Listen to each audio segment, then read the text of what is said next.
resource here at FIU, and I have the great pleasure to welcome you to a lecture by our esteemed colleague, Professor Javier Corrales from Amherst College. He's a professor of political science, and let me just say a few words about him, because he has quite a vita, and so I'm very glad that you get to hear his lecture. Professor Corrales is from the political science department, as I said, in Amherst, Massachusetts. He obtained his PhD in political science from Harvard University. And he is co-authored, he has numerous books. He has co-authored with Carlos Romero on US-Venezuela relations. That's his other line of research, right, if I may say so.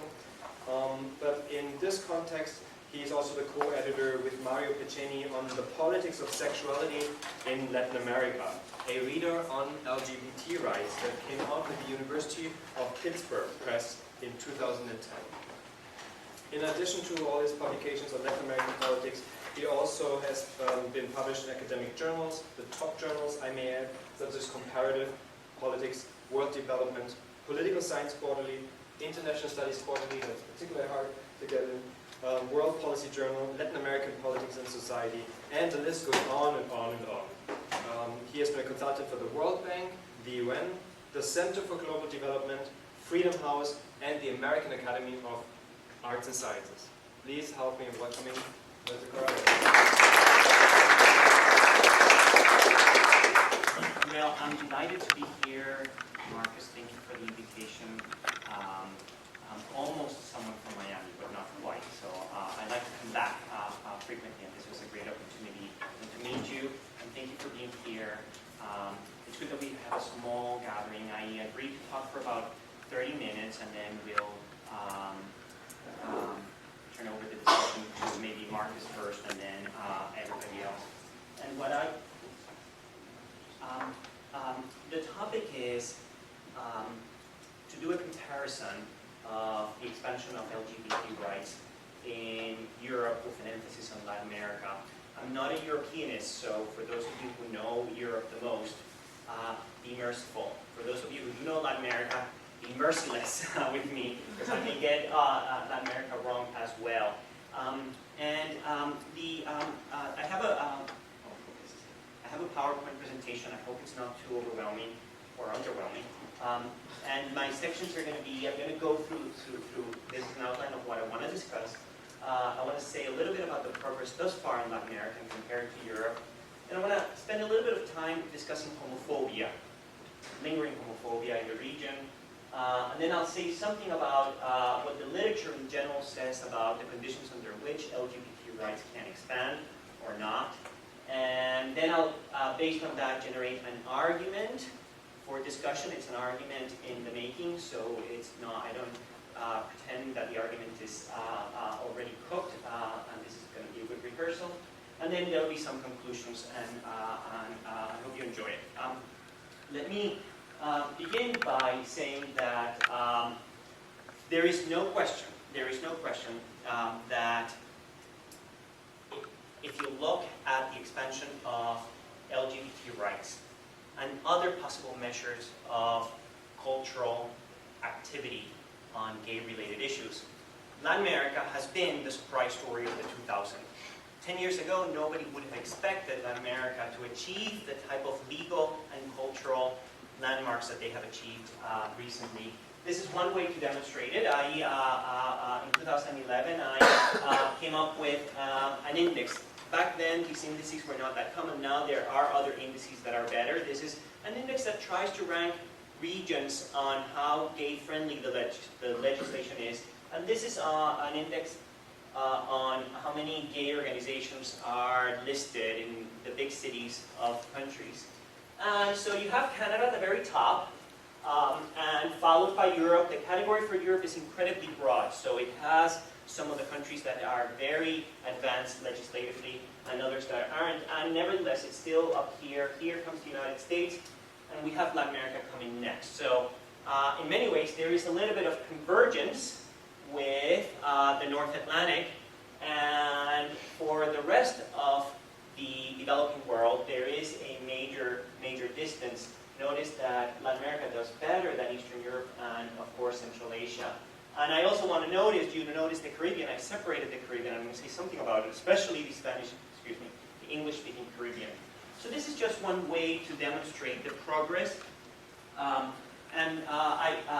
Let me show this map. This is from Wikipedia, but it's based on good sources on the status of homosexuality using a few metrics: same-sex marriage, other types of partnerships recognized, foreign same-sex marriages recognized, or no recognition of same-sex couples, and where homosexuality is illegal. And of course, this is terrible, and terrible, and terrible, and terrible, and so-so.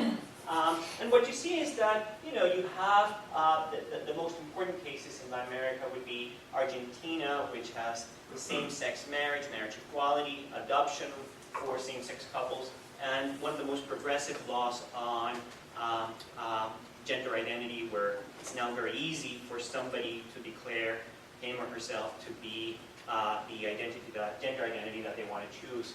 But you see progress in many parts, and so that was the progress. The other thing that I want you to notice is, and this is a little bit like Europe as well. Despite the progress, and we have focused on the progress, and it's good, there is enormous variation in the Americas. Regrettably, not everybody is using these colors.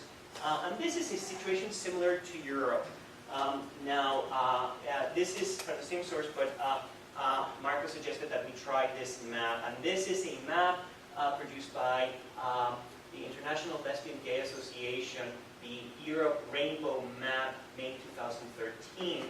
And again, it's another way of trying to establish how gay-friendly a society or a legal environment might be. And what you want to notice is the variation in colors. And especially, you can see that in many ways as you get closer to Italy and you go around it, and then of course Russia, things don't look that great within Europe. And there is a lot of variation. What is interesting is, for example, let's say that you get married in Spain, and one of the problems that Europe has is because it is so easy among European Union members to change residence and job from European Union countries, you're creating a terrible problem in that, say for example, you are in Spain, and if you move to Italy where there are no recognitions of same-sex marriage, this is creating a huge problem in Europe at the moment. It's one of those cases where, probably, I may be mistaken, but in terms of the one human rights issue where there is very little convergence. And this is proving to be very polemical in Europe, compared to other ways in which the region, in terms of legal rights, have been able to converge. And Latin America is somewhat similar, with the one difference that Latin America, of course, doesn't have the integration agreements that exist in Europe, so it doesn't produce the kind of complications that Europeans are being confronted with. But nevertheless, it's remarkable that there isn't uniformity in the one region of the world where people would have expected more uniformity. You can also see it here. Let me show you this map. Here's, it kind of gives you the different clusters. Lots of same-sex marriage, the Low Countries and Belgium, and then you get to Germany and Central Europe, and then you get Eastern Europe, and you see this variation. And so this always raises, I mean, for political scientists, we love variation, and we love to be able to explain it. That doesn't mean that we can always explain it, and that we have good theories to explain it, but it's definitely a puzzle for those who are interested in this topic. Let me say also that, having said all of the above, the European Union has become one of the most important feeders of the promotion of LGBT rights worldwide.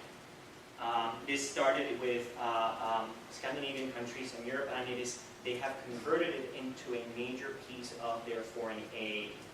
The United States started to do some of this under Hillary Clinton, and it's significant that the United States has done it, but in many ways many Europeans have already done it. Spain especially became very vital in helping the debate in Argentina. The Spanish government invested money supporting NGOs in Argentina after 2006. And there was a lot of legal exports or ideas that were being exported.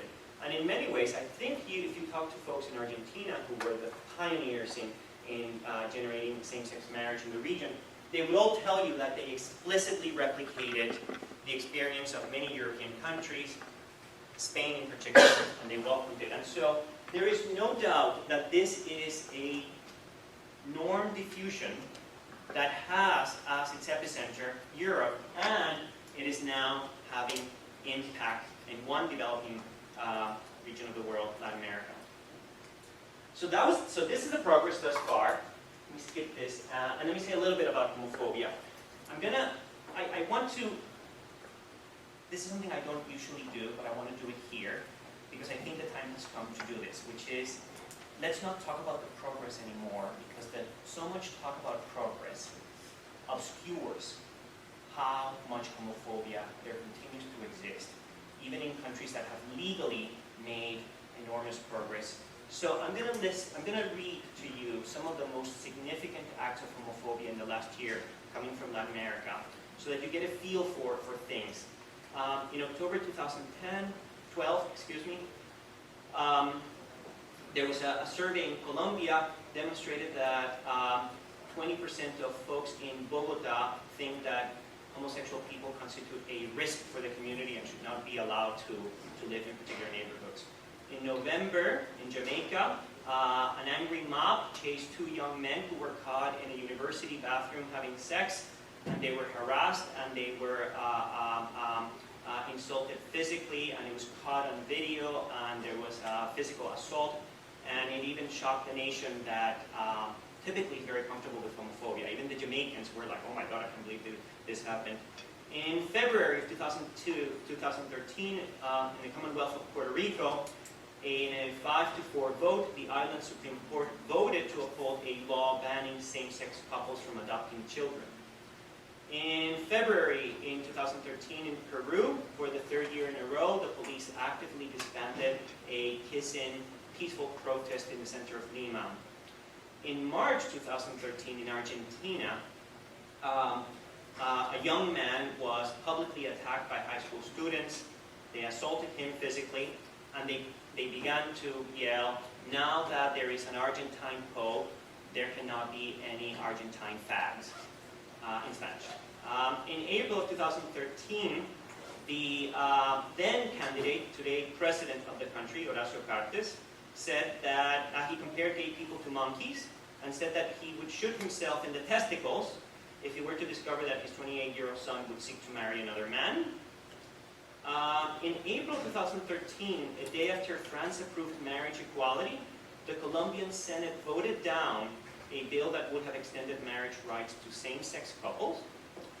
In June in Brazil, Brazil's most famous televangelist, Silas Malafaia, led a protest of tens of thousands of evangelicals outside of the National Congress to protest initiatives to legalize abortion and recognize same-sex marriages.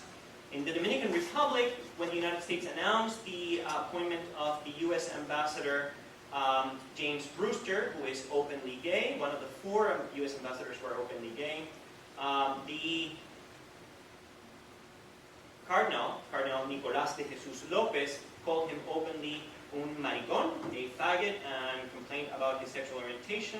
In July 2013, in Peru, the National Congress voted down a motion to insert the concept of hate crime and to ban discrimination based on sexual orientation. In August 2013, there was another angry mob attacking a British man who was there marrying his partner.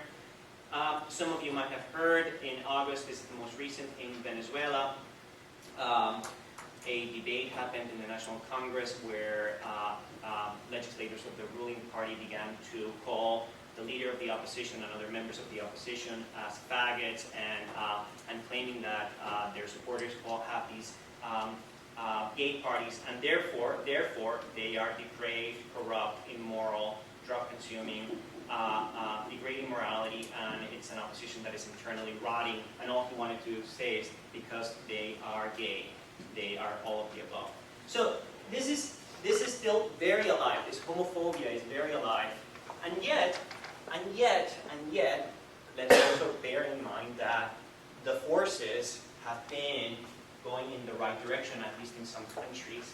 And this is the challenge of studying the situation where you get, for example, a dynamic in which the legal environment seems to be moving much faster than the cultural environment. It's a remarkable experiment. There are many folks who would tell you that the legal environment goes with the cultural environment. But I would say that in Latin America, the legal progress toward gay rights is moving faster and farther along than some examples of cultural manifestations. Okay, so the literature on LGBT rights in Europe is not that exhaustive that I know of. Maybe I don't know it that well. But it's very good in telling us what are the conditions under which a country is more likely to move ahead, legally at least, on questions of LGBT rights. And just skip all of this because it's not necessary. And there are three main variables that are emphasized, at grosso modo, in other words, very broad terms. And basically, one has to do with regime type. You want to be a good and healthy and established democracy. You want to have a significant component of secularism, and this is, and there's a debate as to how you measure it, but you want to be in a sort of like post-religious society of some sort. And the country has to be fairly globalized, be it because they're integrated to the world economy or because they receive a lot of tourists, but it cannot be a country that is not entirely isolated. And this doesn't give you the whole explanation, but these are kind of like the most important variables. And so what I want to do is to play with these and perhaps refine them using the experience of Latin America, because in general, this is true for many cases in Latin America, but it might not always be enough, and in some instances, some of these propositions can be challenged. So let me start to talk about the Argentine case, simply because it was the most pioneering, and to this day I would argue is perhaps the country that has advanced the most legally, and in the city of Buenos Aires also socially and culturally. 10 years ago, if you had asked most folks in Buenos Aires what they thought about homosexuality, you would have probably obtained comparable levels of homophobia for Latin America. The majority of people would have been very uneasy about it. Today in Argentina, in many ways, this is very recent in Argentina. We go back on the question of support for same-sex marriage. Right around the time that the law was approved in 2010, Argentina's public opinion poll data revealed that there had been this sociological change as well. It's not greater than Canada, but it's far better than even the United States in 2010. So they did same-sex marriage, and then they had gender identity law, which was remarkable. And so what I want to do is maybe focus on the Argentine case to see whether the arguments that I just reviewed work for the case or not. And then I'd be interested in hearing your comments. So this is the picture of the day that the Congress finally voted for the same-sex marriage law. It was pretty festive from what I can gather. All right, so the first thing I want to say is that yes, secularism is important, but what is distinctive about Argentina, if you ask Argentines the traditional questions that we ask about secularism, do you think religion is important? Most Argentines will say it's very important. In ways that in Europe, countries that are very secular don't give us that answer. So the question that gives us a high rate of secularism for Europe in Argentina appears to mispredict the Argentine case. Nevertheless, there's another way in which Argentina is very secular relative to its peers, and that has to do with the type of church activity. If you look at among Catholics, levels of church attendance, they're incredibly low. Around 20% of the population reports attending church regularly. The average for the United States is about 45%. For Central American countries, it's much higher. It is very, for Catholics, Latin American Catholics, remarkable that they produced the first pope. Catholicism in terms of church attendance is very suppressed. These are very low numbers. Very different from Chile, low compared to Brazil, certainly compared to the United States. And this is very important. And also, perhaps more significantly, I didn't mean to do that, sorry, is with the evangelical community, it's a small share of the population. One of the things that we have found is that the evangelical churches of the United States have decided to bring their cultural wars abroad. And this is very powerful in Africa, it's very powerful in Central America and the Caribbean, and it's huge in Brazil, where the evangelical population ballooned. And it's now not even an import. There is a Brazilian, if you go to Uruguay and you go to an evangelical church, you will find that most preachers are Brazilian. And it's now part of being a Brazilian. This is a huge thing. But remarkably, the percentage of folks in Argentina who report being evangelical is incredibly low. It's at the level of 9%. Let me just give you some comparisons. 9% report being Protestant, Lutheran, or Methodist. And this is very different from evangelicals in Brazil, which range between 15 and 20%. And in some districts, they are dominant. And this is important because, as in the United States, if a legislator comes from a district that is predominantly evangelical, then that legislator is going to be very representative of that constituency.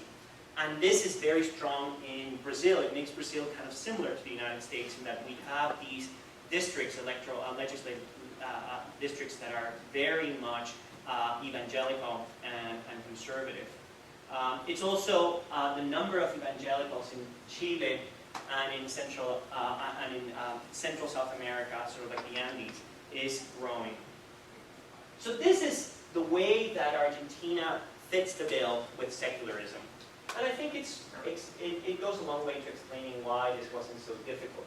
But there's another aspect to this, and it has to do with the question of separation of church and state. We like to think that you're going to get LGBT rights where there is a solid establishment of separation of church and state. And we always know that this is always a very, very blurry line.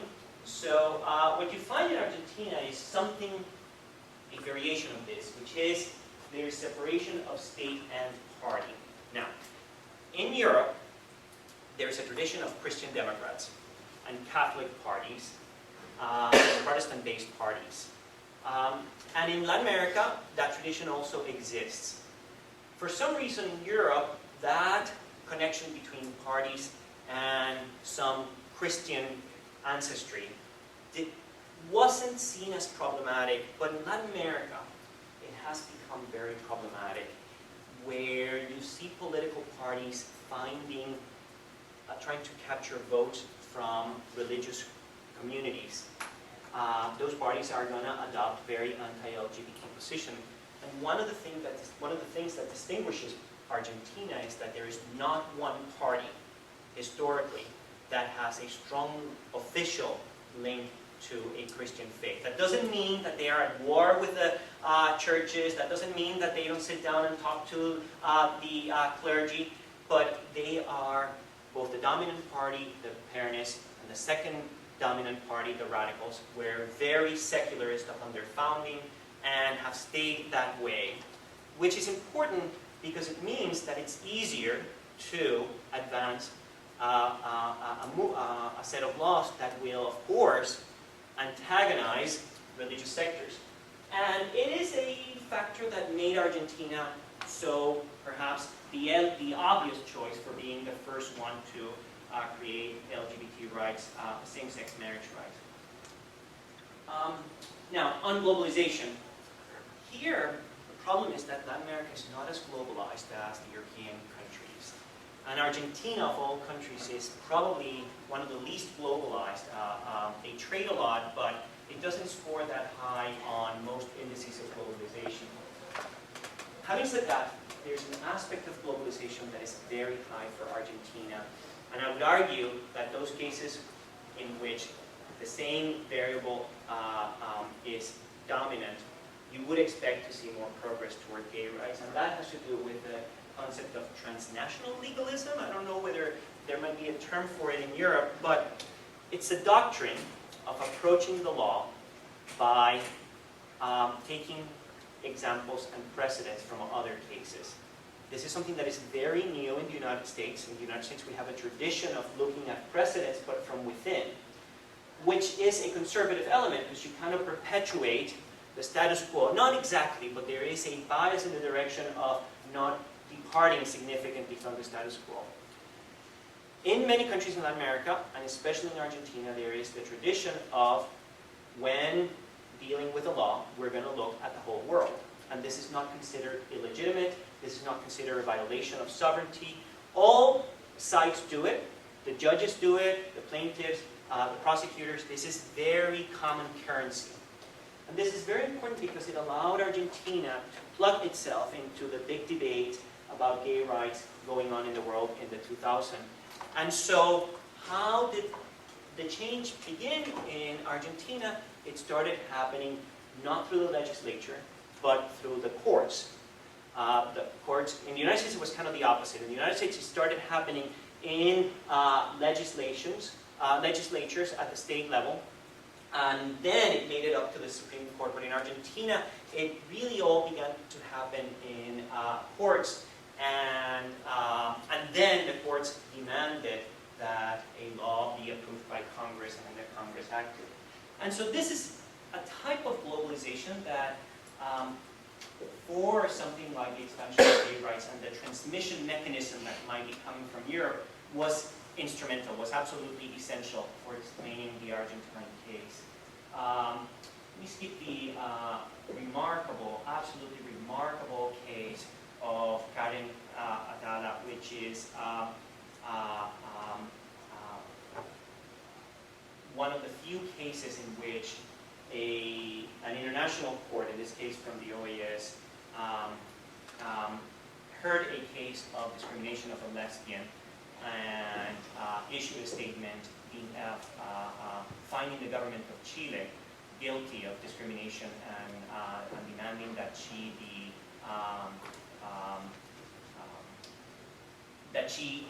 get regained custody of her children. It's a very interesting case. It's discussed a lot in Europe, and rightly so, but I'm going to skip it. And let me say something about regime type. Okay, most of Latin America is democratic. And yet, most of Latin America is still not as gay-friendly.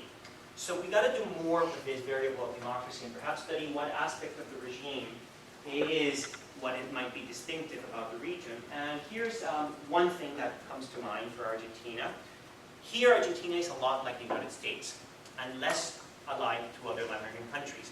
It has a strong federalist system, by which we mean state-level governance is very significant, like in the United States.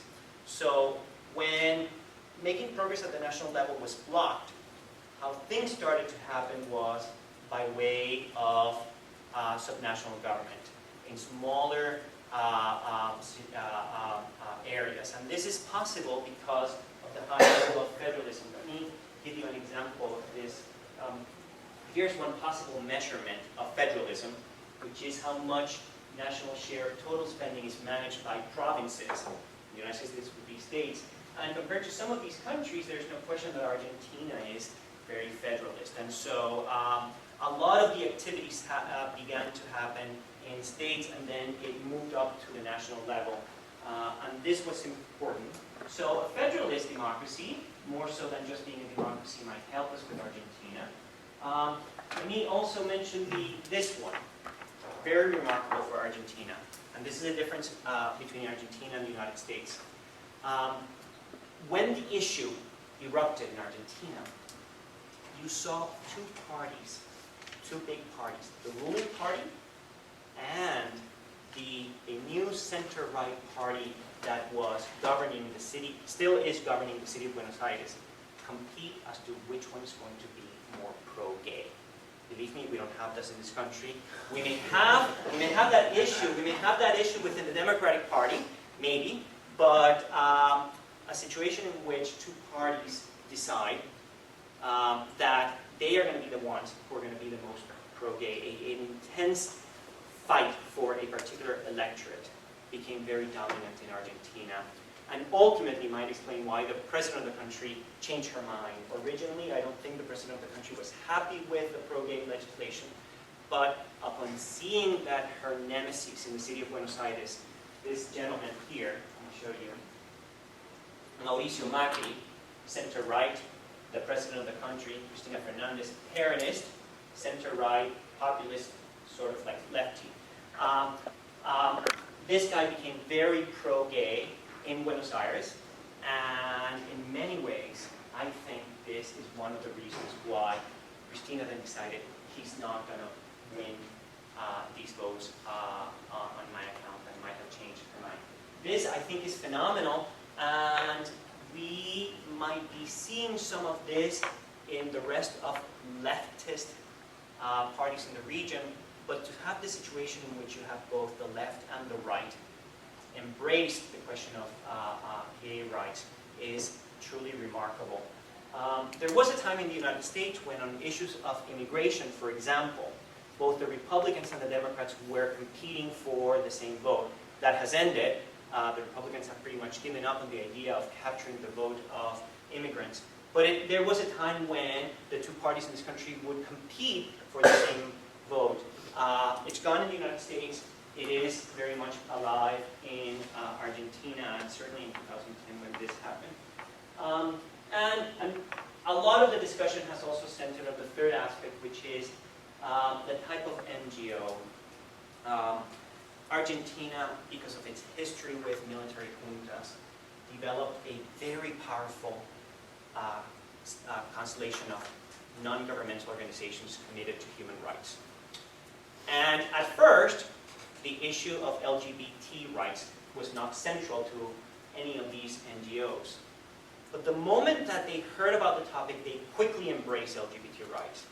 And so there was no doubt a pre-existing network of NGOs that were available to be mobilized by the LGBT entrepreneurs, the pioneers, with a strong notion of human rights. And in the United States, we have a very active and strong civil society, but we hardly talk about the importance of human rights.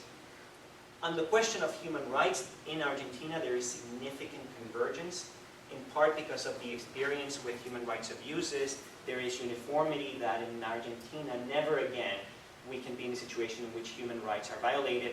This is an idea that is shared by all ideologies in Argentina at the moment. It's a dominant ideology, and it has its NGOs. And so LGBT folks were able to take advantage of that and use, to use language from the United States, queer allies to help them. Now, let me just conclude, and this is my conclusion with some of the points, and how I'm trying to characterize what has happened in the region. And there is no question that these positive changes in Argentina are heroic because the obstacles at the very beginning were substantial. And in trying to overcome these obstacles, LGBT groups who were and are fighting these fights have become what I call a post-left leftists. On the left, they see themselves very much on the left. Most LGBT groups are, in fact, many of them are very radical left. I have yet to meet a single LGBT activist in Latin America who will not happily, proudly say, I'm on the left.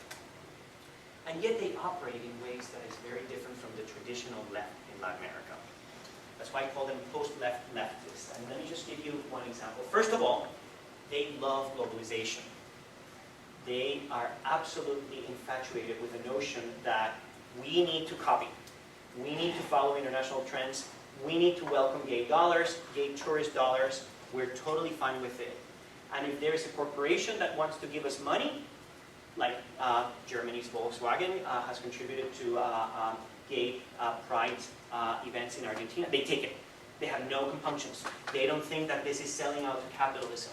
We need all these possible allies. When a city wants to have a publicity campaign to portray itself as a tourist mecca for gay folks go, sure, let's do it. Of course, they're mortified about the commodification of sexuality and the treatment of people as cash, but they do it nevertheless because they understand the payoff. You can have a nice coalition between a municipality, an NGO, and the business community come together on behalf of advancing LGBT rights. And so this is remarkable. Also, LGBT folks are very anti-establishment. Anybody fighting heteronormativity easily is classified as inter-establishment, but they have shown to work with inside organizations and inside parties. In Europe, not so much anymore. There was a time when NGOs were anti-party, and parties were very mistrusting of NGOs.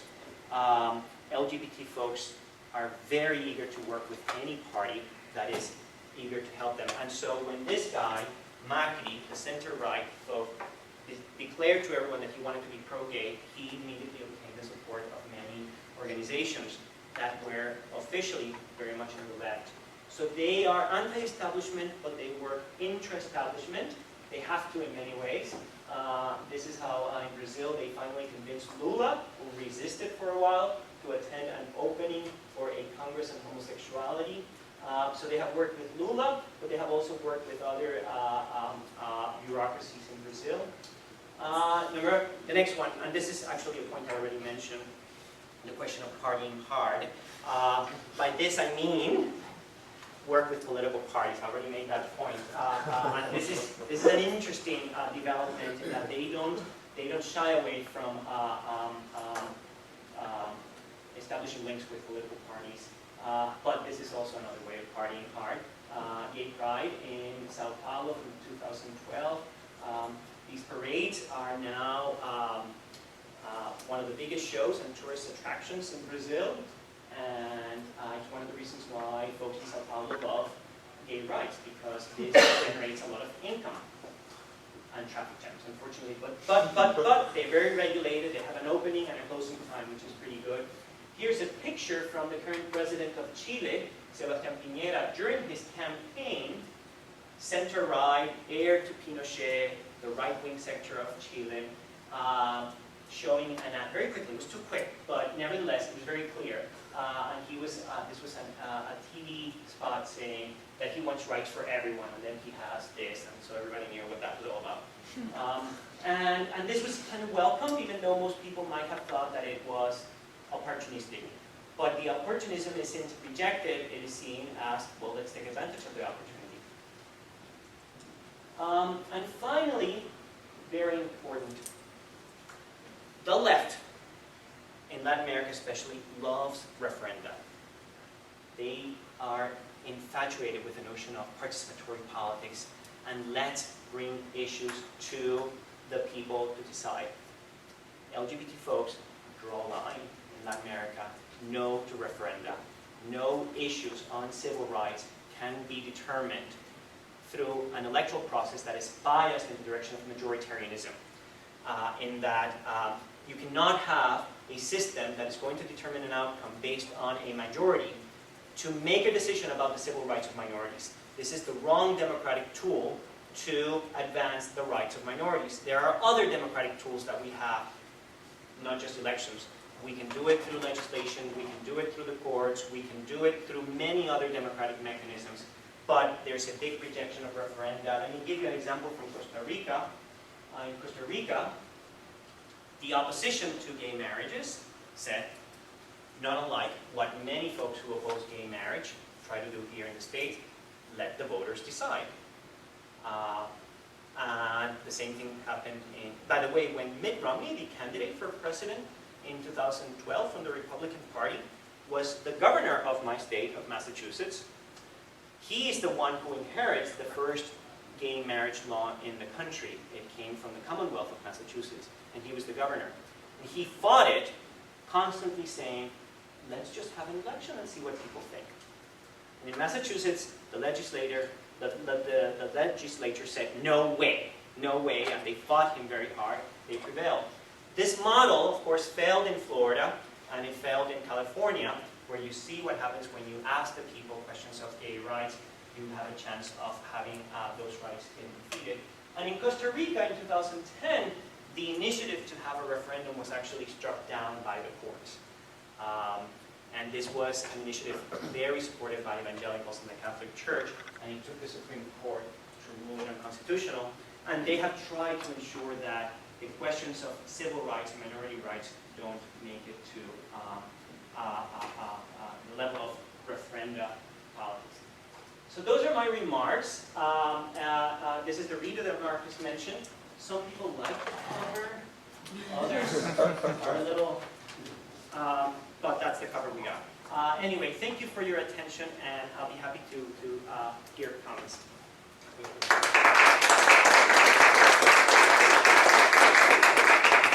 Thank you very much. I would suggest that I'll just add a few more comments about, particularly European perspective. As a Europeanist, that's sort of my métier. But I keep it short, and then really, I want to have enough time for questions and answers, comments, and discussions from you. Okay. So just very quickly, thank you very much. That was very good. I would agree with many of these variables that you particularly elaborated on. And if you were to look at what happened in Europe, or are there any similar variables at work in Europe or in the European Union, which is the large international organization to which 28 of Europe's 40-plus member states belong to. You could certainly draw a lot of these parallels. I mean, just with regards to the first factor, secularism, right? Europe is as well, for the most part, but again, if you look at the map, for the most part, it's highly secularized. But again, the gradual change also comes from the very Western Europe is much more secularized than Eastern Europe, obviously. Where, first in Poland and other Central European countries, you have the strong role of the Catholic Church, and then as you go further east of the Orthodox churches. Anything from Greece to Russia, where the Orthodox Church, particularly after the fall of communism, has become a major player in fact inciting and supporting many of these anti-gay events that you see, particularly in Russia with Sochi and so on. There's also low evangelism across the board in Europe, I'd say, from what I know. I mean, that is certainly a variable that you could easily apply also to the rest of Europe, across the board. Because, again, in the more religious country of Eastern Europe, you have the competition of the large churches, which don't want to see evangelists either. And then the separation of state and party, that is something that varies with each state in the European Union. So there you would really have to look at, certain countries such as France have a much higher degree of state-mandated secularism as Italy, which may have some sort of semi-formal secularism, but not really, if you look at where the role of the church is still very dominant. So secularism, that could certainly be overall well applied. I mean, with regards to regime type, Europe, the European countries are nominal democracies. For the most part, they are also functioning, practicing democracies. We do have some certain issues with certain member states, such as particular right now. I don't know if you've heard anything about Hungary, but that's an Eastern European, newer EU member state that has a far-right, center-right / far-right coalition that actually has done quite a number of constitutional changes. And they so much so that they have gotten now into problems with Brussels, with the European Commission, the EU's highest political cabinet, because it is said that the Hungarian government actually may, breach some of the civil rights. But aside from that, in terms of the state of democracy, inter-party competition, that is interesting that you mentioned that, because that would be maybe one of my questions. What about the more rightist countries in Latin America? Because we see across the board in Europe that you have more leftist countries. Think of Spain under Zapatero when he legalized gay marriage. Think of François Hollande, the current French president that just legalized gay marriage last year or early this year. Early this year. But also, conservative countries such as David Cameron's Britain, right, who was a conservative against the will of some of his members of parliament pushed through legalization. So there is something, I mean, maybe you can say something a little bit about left versus right-wing government, right? Does that make a difference in how far can you translate, you know, this variant? And globalization, certainly. I mean, while European countries don't have the transnational legalism of Argentina in that case, the European Union in particularly represents a new legal order. They literally call itself a new legal order, and the EU's highest court, the European Court of Justice, is often taken as the most powerful court in the world, because in matters of things that the EU country, the member states, have agreed to, it can overrule any national Supreme Court in Europe. Now, the only problem is that the European Union started out as an economic bloc, and therefore anything that sort of looks like anti-discrimination or equality policies has to be based, if the European Union, Brussels, wants to legalize and harmonize, what we call harmonize it, across the 28 member states, it has to somewhat be linked or based on economics, on free market rules. Okay? So for one of the things, if you look at the ILGA Europe, the rainbow month that you have, don't know where. But if you look at it, you'll see that across Europe, we have a employment-based anti-discrimination directive, which means that, you know, gay, lesbians, bisexual, transgender cannot be discriminated, job-wise, right? Or anything that, you know, in the service sector. But what NGOs, civil society, this is part of what I'm working on in my own research, has been working on, is to broaden this beyond employment, right? Because, you know, I mean, we all are working, and so we may experience discrimination in the employment sector, but aside from this, in the private life, right, we also experience discrimination. This is where the EU has a much harder stance, you know, harmonizing laws, or what you call norm diffusion or legal norm diffusion, right, across the member states. So this is where civil society has tried to go for what it's called a horizontal framework directive, which would make discrimination impossible in all situations beyond employment. But again, this is hard for the EU to justify, and there are major players, including my own country, Germany, that in the European Council, which is the representation of states, the Senate there, the European Union, works hard against such legislation. But overall, I mean, if you think of also NGOs, the last criteria, NGOs in Europe are very active in that respect, and the European Union has provided a lot of funds for LGBT groups that increasingly work on a transnational level. So the Brussels, or the EU, actually not only supplies funds on a national level for, let's say, Polish NGOs, right, which have a hard time, you know, or Croatian NGOs, the newest member state, Croatia, which actually it was told Croatia before it could join in 2013 in June, that they have to allow the gay pride to be held in Croatia, otherwise they may not get into the European Union. There was one explicit criteria. But you know what, that works well for countries that want to get in the European Union, like Croatia wanted to get in, right? That's the carrot or stick, whatever you want to call it. But the problem is with countries such as Poland, Bulgaria, Romania, is that once they're in, they are members of the European Union. They sit at the table making negotiations about these rights policies, and it's much harder to really put the foot down for a supranational organization such as the European Union. Okay, that's pretty much it in a nutshell. And so, please, your questions, comments to Dr. Corrales. Yes, please. I have a question, and it's not so much about politics, but more about language. You mentioned queer allies, and I've been trying to find a word in Spanish that would appeal to that movement, that identity, that reclamation of, without referring, you were talking about maricones, how it has such a negative stigma, it's such a strong word, and it brings so much more with it than just your sexual identity. And when you said queer allies, I was wondering what word is used in Spanish. Or queer and allies, separate together. I don't think there is a Spanish translation. The other day somebody asked us, that I was in a group, and there was an Argentine guy who said, we know what the word means, but we don't have the Spanish term for it. Which is a problem, right? Because it's such a great word, because it's free of all the associations, connotations of the other words. You know. We also, you know, in Latin America, there are also very few out politicians. In fact, it's remarkably, even in Argentina, there isn't anybody who is a national level politician. And so I think the language, but also the role model part of finding allies is a problem.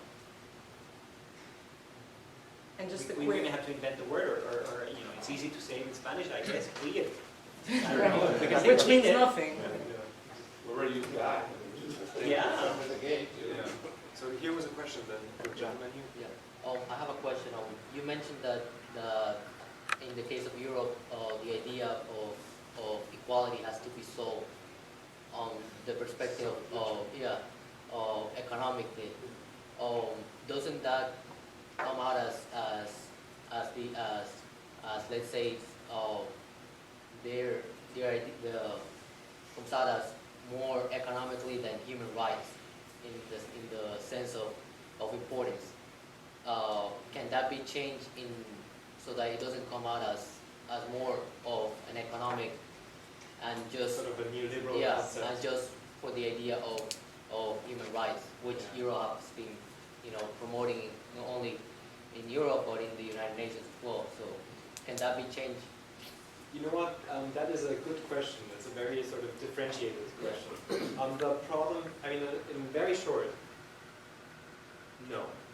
So the thing is, really the problem is the EU has this sort of complex decision-making system, right, whereby the EU, since the past 60 years, has built its credentials and its policies and its treaty work on the single market, the free market principle. So that's why, as a basic, every law that comes out of Brussels, where Brussels, the EU wants to rule, has to be based on economics.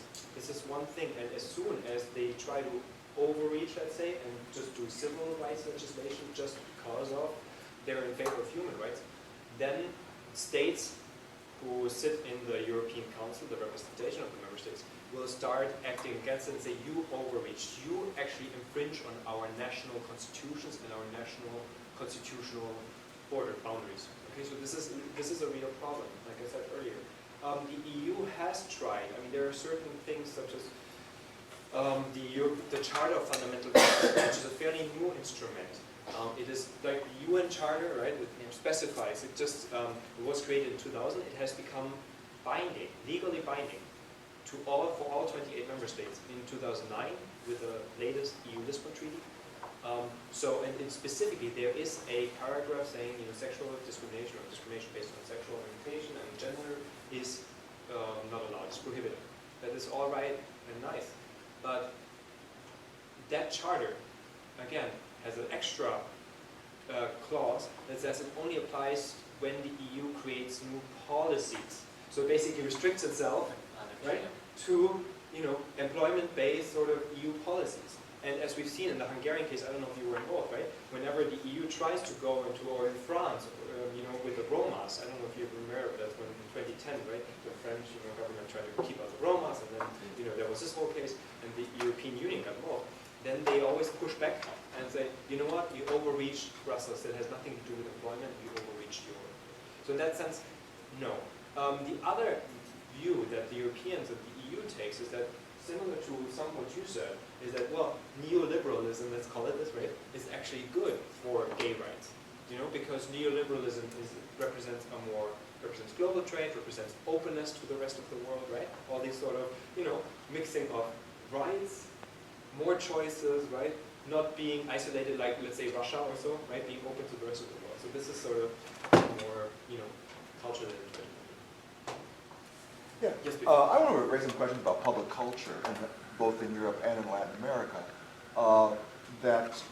And comparing it to the United States, I mean, one of the better predictors of a positive attitude toward LGBT rights in the United States is knowing somebody who's gay. That in the 1980s and 1990s, there was very strong campaigns of coming out, basically achieving a visibility. Was there something comparable in Europe and Latin America in terms of a concentrated effort to basically be more visible? The other factor about public culture is in terms of media portrayals. That is one of the big factors here in the United States, was that we began to have a lot more positive media portrayals of LGBT, or basically lesbian gay characters in the media starting in the late 1990s. And this basically, I think, has sort of softened a lot of at least making people more aware that it was not acceptable to be openly homophobic or openly, express those kind of things. Again, is there something comparable that occurred in Europe and in Latin America in terms of changes in media portrayals? How about if I do Latin America? I think that I fully agree with your analysis in that in the United States you see this process of come out so that your friends and family, the PFLAG community, will become an instant ally. There have been studies that show in the United States that, for example, exposure to a person who is LGBT produces sympathy and friendliness and support toward that person in ways that we don't see with race. We don't see that exposure to folks from other ethnic groups generate sympathy toward the other group. So with LGBT folks, exposure does work. What is remarkable is that in Latin America, this is not happening. I don't think the way it happened in the United States with the whole 1970s, 80s thing of coming out before it was legally safe to be out. In Latin America, my sense is that the laws have come first, and they're going to start to have to work on public campaigns of exhorting people to come out. And I think it's a major problem. I wish Latin America had more public out campaigns. There's more of an acceptance of the closet than I would like there to be. What about media portrayals? Media portrayal is increasing. You see, as in the United States, characters, but you still see a lot of use of LGBT characters for comic relief, which is always comic relief. The funny character that is just the clown, or worse. It's the. But it's changing. So soap operas are now having gay stories that are serious and engaging and compelling and produces sympathy. But that is very American. The coming out and presenting it in the media, and even in the 1970s, I don't think is the sequence that I saw that I've seen in Latin America. Yeah, with regards to Europe, I mean that's on both counts. I want to say a little bit on being out and sort of increasing acceptance, right, of people in the public sphere. We're making progress in Europe. And I guess it's not quite as difficult as in Latin America. I mean, you've seen increasingly, in Germany, my own country, under a conservative center-right government of Angela Merkel, right? The foreign minister, Westerwelle, he is openly out gay. He takes his partner on visits. So recently Saudi Arabia got the visit from Angela Merkel, a female leader, with her openly gay foreign minister, right? That must have also been quite shocking to the country. In Belgium has, I believe, one of the first, if not the first, openly gay prime minister, right? The Rupo. So there is something to be said that it's slowly getting open. But again, in politics, it is still a contentious issue. So people want to get reelected, so they're much more open. They're not that open to being open about it.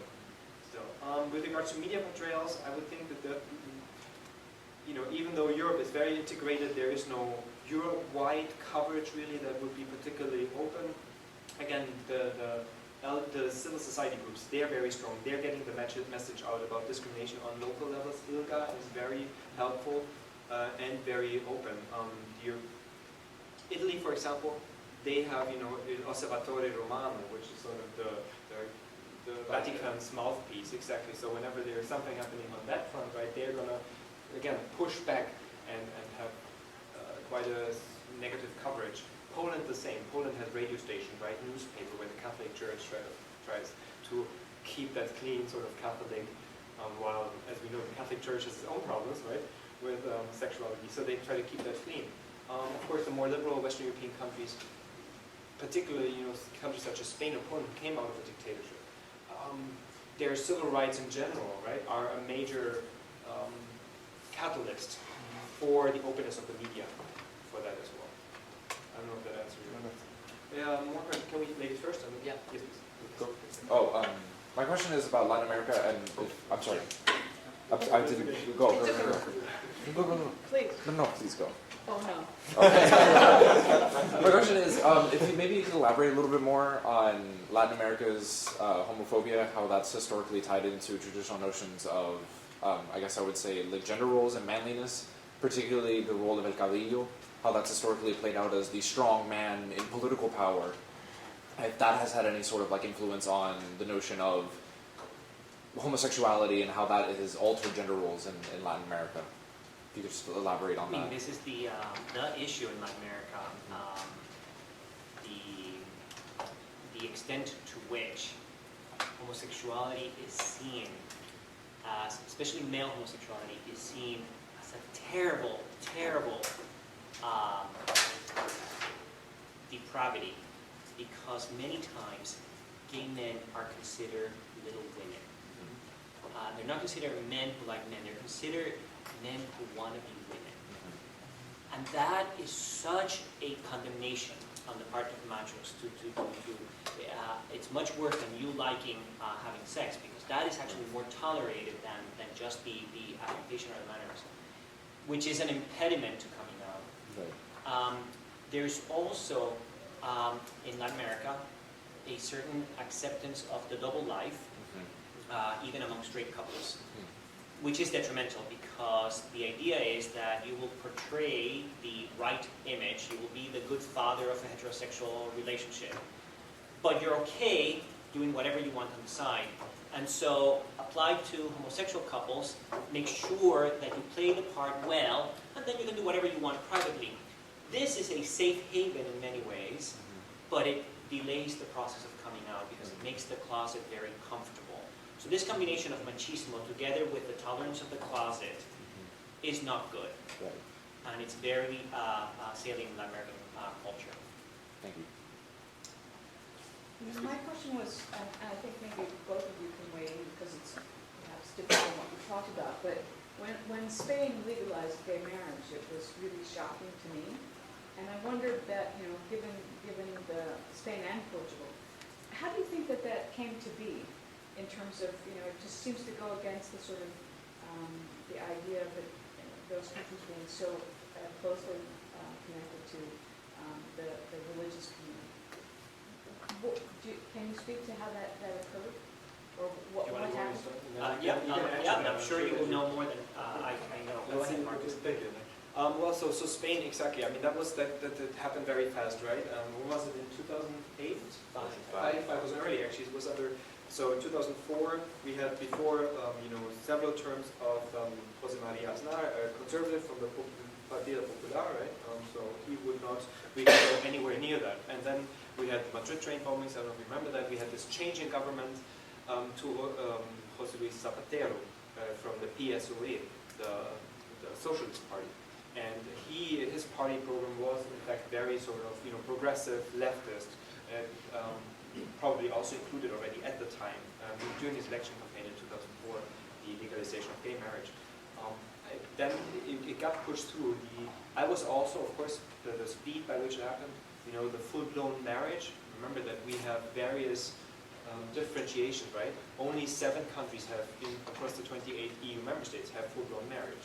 Usually the more Nordic ones. So Spain was the first one of the more Mediterranean ones, right? We have more patriarchal, Catholic base that adopted that.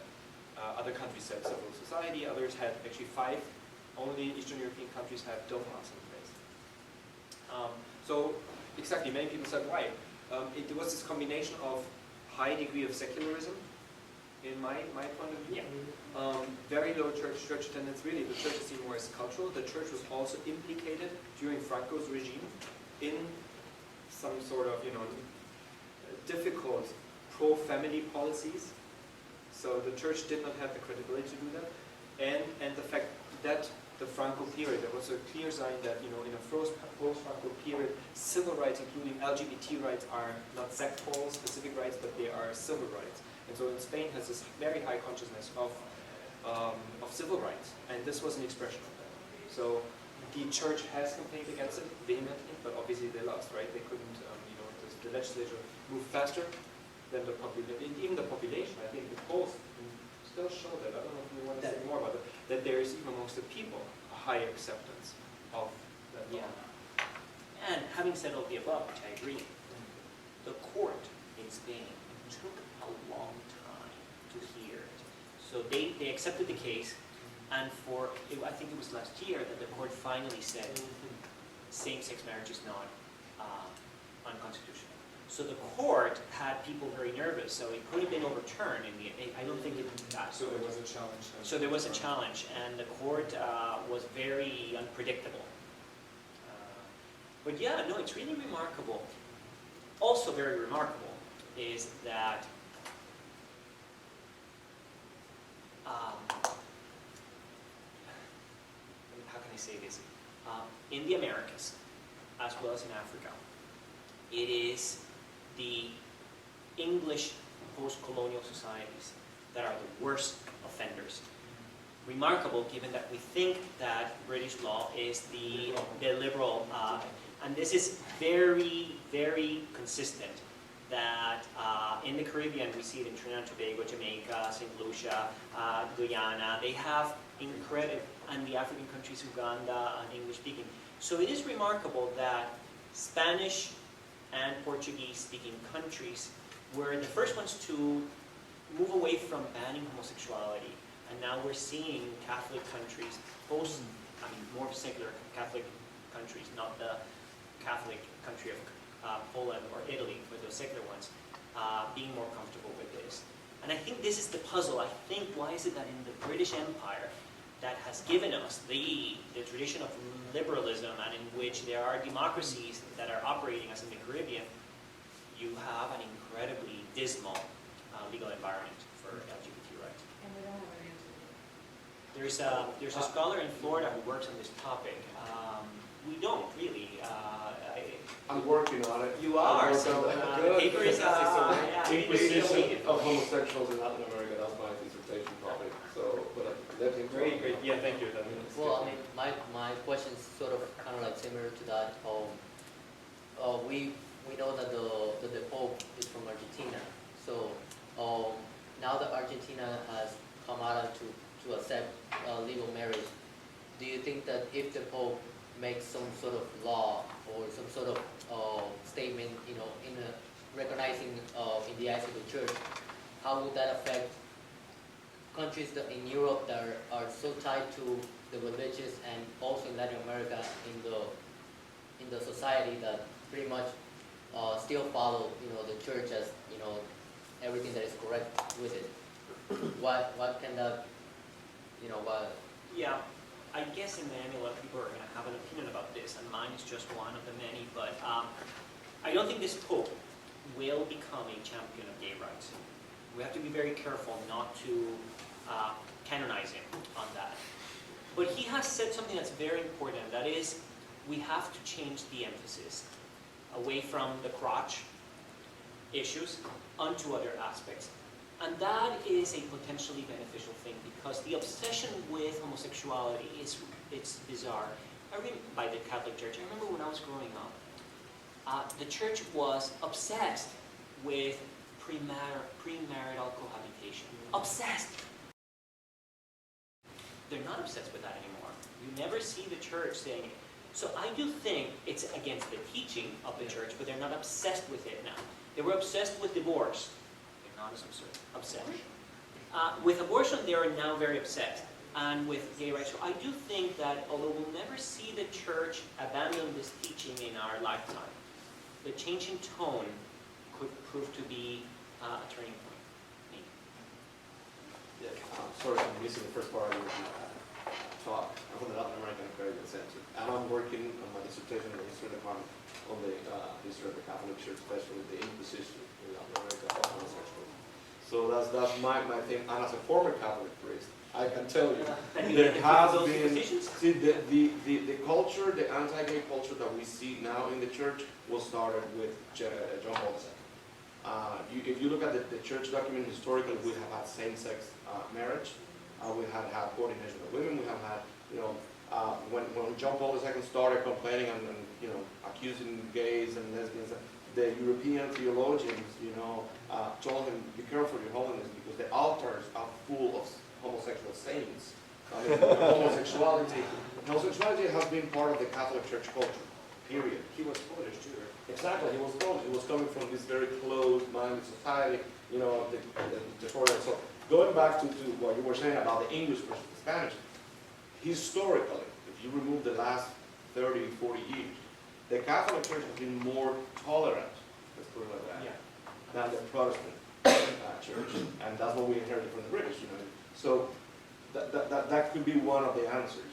And also the mentality that you were saying, you know, like we tolerate, you know, whatever you want to do in your private life, just don't show, you know, I look at anorexia.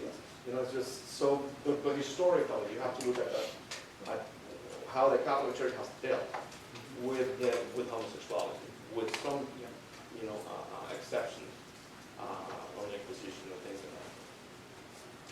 Yeah, no, let me just say one more comment about the connection between religion and LGBT politics.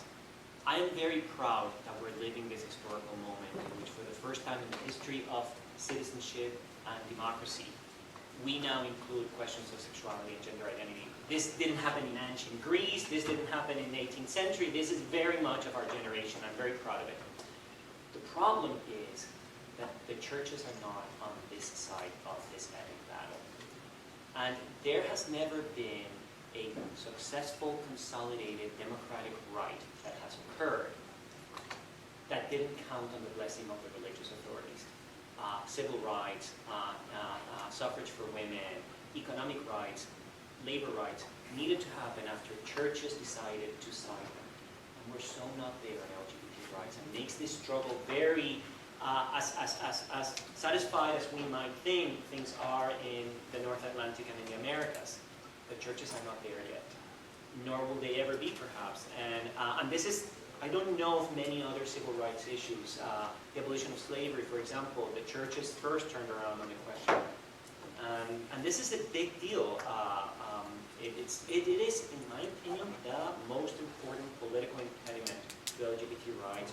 And I'm not just talking about Christian churches, because we know that non-Christian churches are no holy actors. So thank you for studying that. I think we need to know more about it. The connection between church and sexuality. And like I say, it's cyclical, you know. It is cyclical. Who's next? There is, You know, because there was a time when, you know, interracial marriage was not allowed in the Catholic. Yeah, right. St. Martin de Porres took 470 years to canonize because it was black. So the church is cyclical. So I wouldn't say we'll never see. We'll never see good cycles. I mean, Yeah, the hierarchy. in the near future. Well, thank you very much. I mean, if you have more questions, I'm sorry, I have to teach at 12. And but I'm sure you're around a little bit For a in little case while. you want to, for a little bit one-on-one, if you're interested. Thank you. Thank you.